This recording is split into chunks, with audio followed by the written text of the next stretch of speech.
میں روتا بلکتا اٹلی ہوں، وہی اٹلی جس کے شہر روم کا کولوسیوم آپ تاریخ کی کتابوں میں دیکھتے ہیں، وہی اٹلی جہاں پیسا کا جھکا مینار ہے، جہاں سے پاستا اور پیزا آتا ہے۔ لیکن آج میں کورونا وائرس کی وجہ سے سوگوار ہوں۔ میں اپنے بچوں کو آئے روز مرتے ہوئے دیکھ رہا ہوں، کبھی 500، 600، 700 تو کبھی 1000۔ اس وقت غمگین چہرے اور یہ تابوت ہی میری پہچان ہے۔ کورونا وائرس اتنا پھیل چکا ہے کہ میرے ڈاکٹر بھی گھبرانے لگے ہیں۔ جنگی بنیادوں پر مستقل علاج کے باوجود سانس لینے سے بھی معذور لوگوں کی تعداد بڑھتی جا رہی ہے۔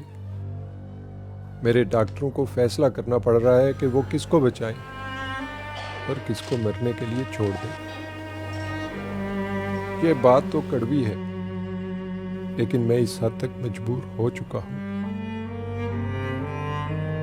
31 جنوری کو روم میں کورونا وائرس کے 2 کیس سامنے آنے کے بعد میں چین کے ساتھ پروازیں معطل کرنے والا پہلا یورپی ملک تھا۔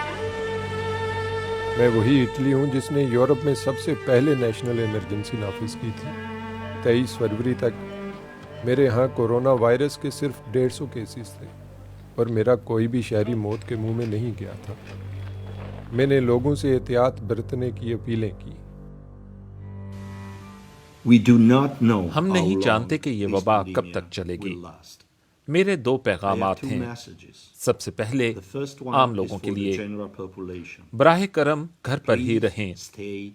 دوسرا پیغام ان لوگوں کے لیے ہے جو ہماری مدد کرنا چاہتے ہیں۔ ہمیں نرسوں اور ڈاکٹروں کی اشد ضرورت ہے۔ اس کے ساتھ ہی ہمیں وینٹیلیٹرز اور حفاظتی کٹس کی بھی اشد ضرورت ہے۔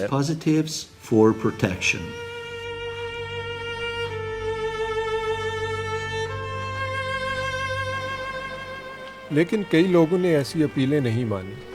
اس کے ٹھیک 1 مہینے بعد میرے 63,000 سے زائد شہری اس ملک وائرس کی زد میں آ چکے تھے۔ 1 ہی مہینے میں میں اپنے 10,000 سے زیادہ بچوں کو قبروں میں اترتے دیکھ چکا ہوں۔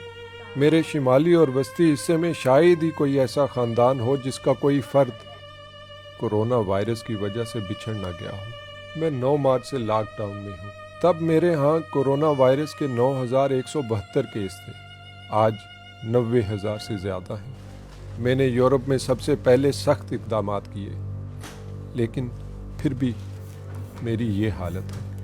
انسانی ذہانت جو کچھ بھی کر سکتی ہے میں وہ کر رہا ہوں، لیکن پھر بھی یہ بحران ختم ہوتا دکھائی نہیں دیتا۔ میں جانتا ہوں کہ دنیا کے کئی دوسرے ملک بھی میرے رستے پر ہیں۔